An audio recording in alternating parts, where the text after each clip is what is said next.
Bon, il est un peu pris 11h et je teste pour la première fois mon micro dehors. Je suis très enthousiaste à l'idée de voir ce que ça va donner. Là, je vais aller faire une petite chasse au trésor et je vais t'emmener avec moi pour voir ce que ça donne.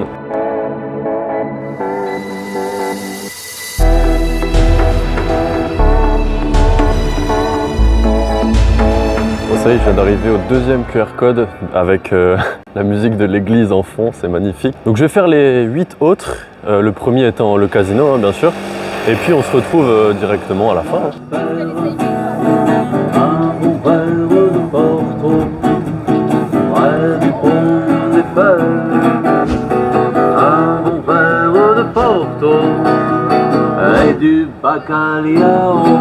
Si on recentralise beaucoup de choses, on ne met pas des nœuds partout, on se retrouve quand même avec un système qui va plus vite, qui est plus vulnérable, mais qu'il faut trouver dans le trilemme là.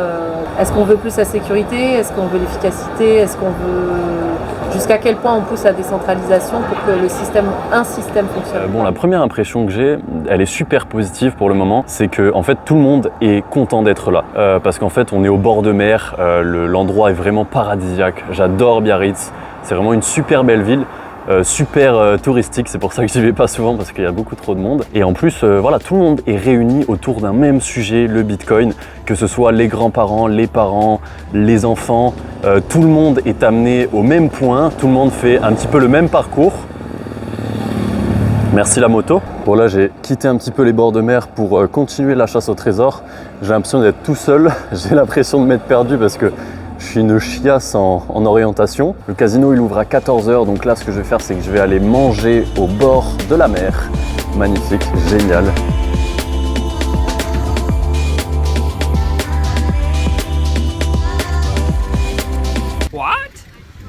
Bon ça y est, j'ai scanné tous les QR codes. Là le dernier il était vraiment bien caché parce qu'en fait il n'y avait pas de staff. Et il y a des petits gamins qui se sont amusés à planquer les QR codes. Ce que j'ai vu là c'est que j'ai continué à parler encore avec de nouvelles personnes, d'un petit peu tout, concernant les cryptos, concernant pourquoi on est là, concernant... Enfin, voilà, c'est super intéressant et moi qui suis principalement introverti, au final je me plais carrément en fait parce que j'ai l'impression de me faire comprendre par la majorité des gens que je rencontre et c'est super intéressant et enrichissant. Voilà, je suis très content et je pense que ça ne fait que commencer.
D'inscrire les dernières transactions dans le grand livre de compte.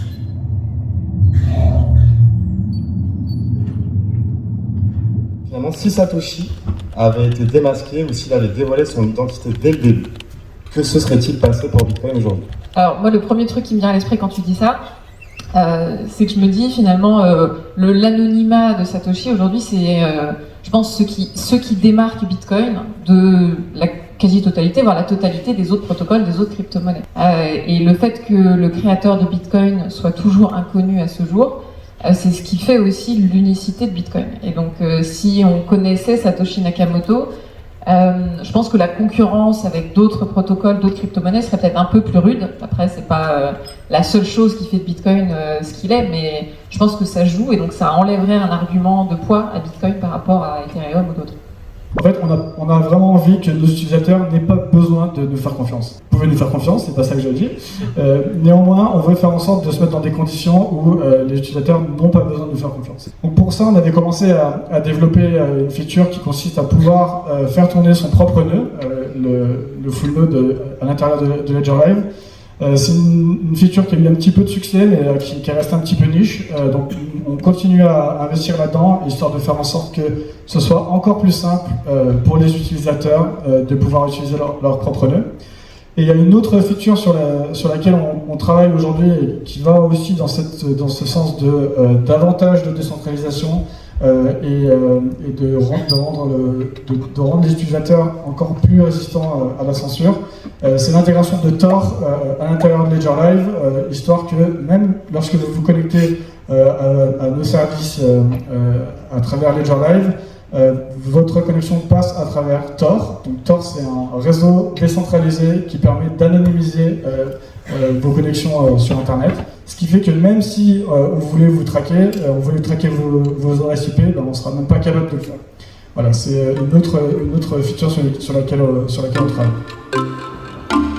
Allez, encore 5, 4, 3, 2, 1, et on a le deuxième gagnant de 57.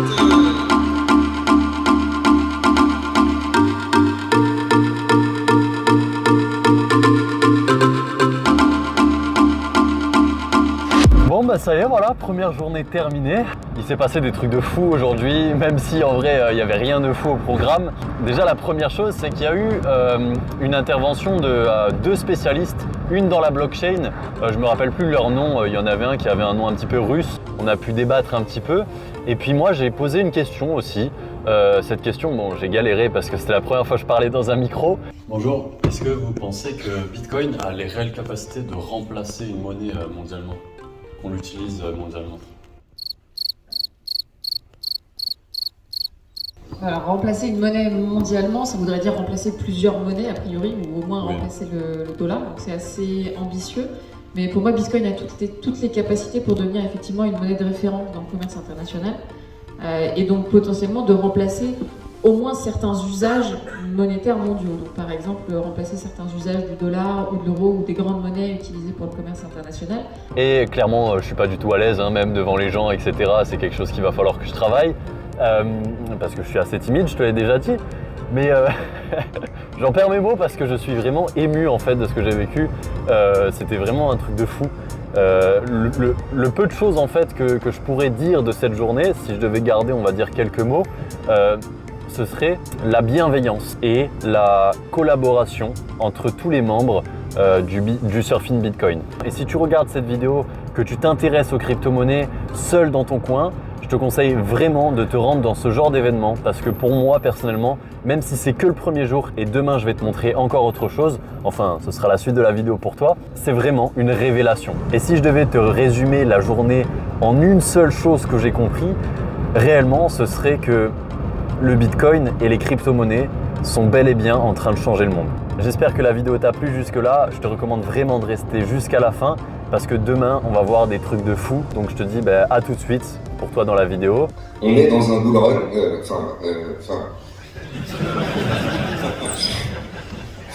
Ton texte a été écrit à très long terme. Quand on se met en mensuel, en échelle logarithmique, on est comme ça. Ok ? Puis je pense qu'il y a aussi des faux gagnants. Oui, c'est un petit peu comme les comptes de paris sportifs sur Snapchat qui te disent « J'avais exactement les 12 scores du match d'hier. » Oui, mais après le match, c'est toujours facile de le commenter. C'est exactement pareil. Il y a des gens qui prennent les risques de dire leur position en amont. Le problème, c'est qu'un vrai bon trader, ça va être quelqu'un qui va sur des milliers de transactions avoir un peu plus de transactions gagnantes que perdantes. C'est pas quelqu'un qui va gagner tous ses trades. C'est ce qu'on pense dans la crypto-monnaie. On se dit, lui, il nous a fait 3 calls, 3 propositions, 3 positions à prendre. Il en a perdu 2, il est pas bon. Si c'était aussi simple. Et est-ce que vous savez s'il y a des études qui permettent de mesurer le ratio de réussite des traders? 99% de pertes, c'est en moyenne, c'est ça. Si tu prends la filiale traditionnelle plus que la crypto, après 2-3 ans, c'est un 95% plus. En fait, c'est pas compliqué, tu peux commencer à trader en 1 minute sans diplôme, donc tout le monde perd. Tu es médecin, tu dois bosser 10 ans pour y arriver. Et les gens dans le milieu de la crypto, et surtout en crypto, ils pensent que ça va être tout de suite très simple. Ils vont peut-être gagner un petit peu comme tu le dis, ils vont le mettre sur les réseaux, mais tu mets un bull market et après un bear market, leur stratégie ne marche plus parce qu'il faut adapter par rapport au marché, ils savent pas le faire, ils n'ont pas de discipline, au début ils gagnent, ils ont des petits montants, ils augmentent leur montant, ils augmentent leur levier, et à un moment ils ont juste un énorme fail qui va détruire tout leur portefeuille. Et comme tu dis, 99% perdent, mais c'est le 1% que tu vois systématiquement sur les réseaux. Aussi parce que les réseaux aiment bien montrer la réussite, et finalement on ne voit jamais les mêmes personnes gagner, mais c'est toujours celui-ci qui ressort avec le plus de likes et de share. Toi, Alexandre Stachenko, déjà allez, je pense qu'on a à peu près tous en tête ce que veut dire MNBC, mais allez, qualifier la monnaie numérique de banque centrale, qu'est-ce que c'est, à quoi ça sert, avant de voir justement, tous ensemble, si ça peut cohabiter avec le reste qu'on connaît déjà ici. On en dur direct. Exact, s'il te plaît. Qu'est-ce qu'une MNBC? C'est une liste Père Noël. Globalement, on fait en résumé. Pourquoi? Parce qu'une MNBC, globalement, pour reprendre un peu l'historique de pourquoi est-ce qu'on parle de ce sujet-là alors qu'il y a 5-6 ans, tout le monde s'en fichait complètement, ça a été majoritairement une réaction à Libra/Diem, donc la crypto de Facebook, parce que, pour faire très court dans le temps qui nous est imparti, en gros, ce qui s'est passé majoritairement, c'est que avant Libra, la plupart des acteurs financiers considéraient les cryptos comme en gros un délire de geek, et puis la partie importante finalement c'est la blockchain, et puis on va se séparer des cryptos, ça va être très sympathique. Et puis d'un seul coup, on a un géant qui vient dire non, la partie importante c'est les cryptos. Et donc là, d'un seul coup, ça a un peu plus de crédibilité que ça comme dans un garage, et donc ils ont commencé à se dire mais flûte, en fait, on est en train de se faire concurrencer sur notre partie monétaire. Donc il faut qu'on réagisse. Et à partir de là, on voit fleurir des groupes de travail, censé faire, de la communication sur les MNBC. En fait, rassurez-vous, nous ne serons pas concurrencés par les GAFAM parce qu'on va faire mieux. Et donc on va faire ce qui s'appelle des monnaies numériques de banque centrale. Nous n'avons toujours pas de définition de ce que c'est qu'une monnaie numérique de banque centrale. C'est-à-dire qu'aujourd'hui, à chaque fois que quelqu'un de représentant d'une banque centrale ou autre s'exprime sur le sujet, c'est pour dire une liste opératoire, c'est-à-dire des souhaits. On va faire une MBC, ça permettra d'être plus fluide, ça permettra d'avoir du cash, ça permettra de gérer les relations commerciales avec les banques, ça permettra aux citoyens d'avoir des comptes, etc. etc. Comment ça marche? Écoutez, on verra ça, nous aurons un groupe de travail qui rendra ses conclusions en 2026.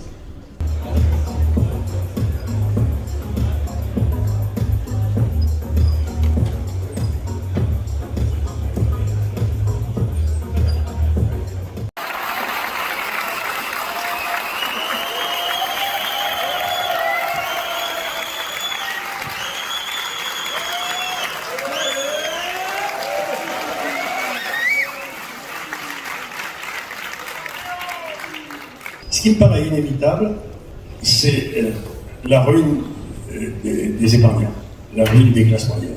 Mais je ne sais pas trop comment elle va se passer. Je vous donne un exemple, c'est que l'Allemagne, quand la Bundesbank était au pouvoir, donnait des taux d'intérêt de 4 à 5% réels sur sa dette à 10 ans. Donc, la plus grosse partie des fonds de pension allemands sont investis aujourd'hui en obligations d'État allemand, Bund, qui donnait du 3, 4, 5% par an. Donc, c'était pas difficile de gérer un fonds de pension. Mais aujourd'hui, croyez-le ou pas, ça fait 10 ans que les taux d'intérêt réels sur les obligations allemandes sont négatifs. Au point que maintenant, ils sont à -6 ou -7. C'est-à-dire que la quasi-totalité de la classe moyenne allemande qui rentre à la retraite, parce qu'ils sont vieux, hein, les Allemands, ils vont se retrouver avec rien. Donc c'est un appauvrissement absolument gigantesque du retraité allemand qui va payer la note. Et ça peut prendre la forme de l'hyperinflation, en effet, c'est un peu là où on est aujourd'hui. Ou ça peut prendre la forme de ce qui s'est passé quelque part en Russie quand l'Union soviétique tombait, le général, au bout de quelques mois, d'inflation ou de taux d'intérêt réel très, très bas, se retrouver avec, vous pouvez acheter une baguette de pain avec sa retraite mensuelle, quoi. Ce que j'essaie de vous dire, c'est que ceux qui vont souffrir, c'est ceux qui ont des contrats avec l'État en Europe. Ils vont être ruinés. Ça, c'est certain. Et aujourd'hui, on sort des bitcoins. Yorick de mon bide, magistrat à la cour des comptes, monte sur le sol.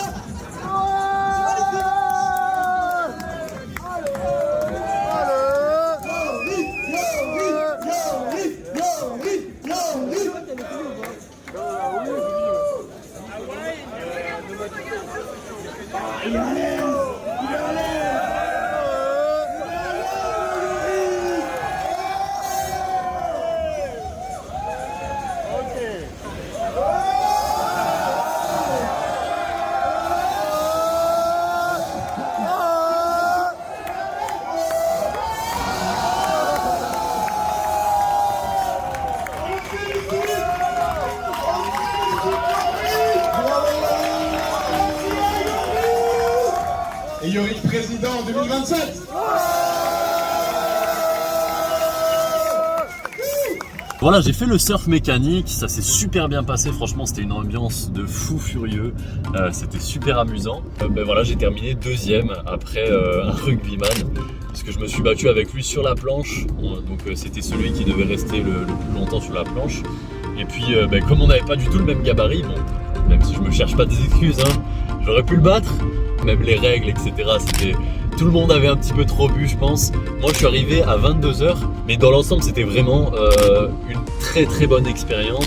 Le premier événement de ma vie Bitcoin, et franchement, je le regrette absolument pas. Si c'était à refaire, je le referais 1000 fois. Je suis en train de terminer le montage et j'ai un petit message pour toi rapide. Je voulais juste te remercier déjà d'avoir regardé la vidéo en entière. Je voulais remercier Stackinsat, remercier Jonathan qui a organisé l'événement, remercier aussi tous les partenaires forcément qui ont permis à cet événement d'être possible. Mais aussi, je voulais que tu retiennes le message principal de la vidéo, c'est que si tu aimes les crypto-monnaies, si tu comprends tout le potentiel qu'il y a derrière, je te recommande vraiment très chaleureusement d'aller dans ce genre d'événement crypto et Bitcoin. Ça permet vraiment dans ton état d'esprit de passer un certain palier par rapport aux crypto-monnaies.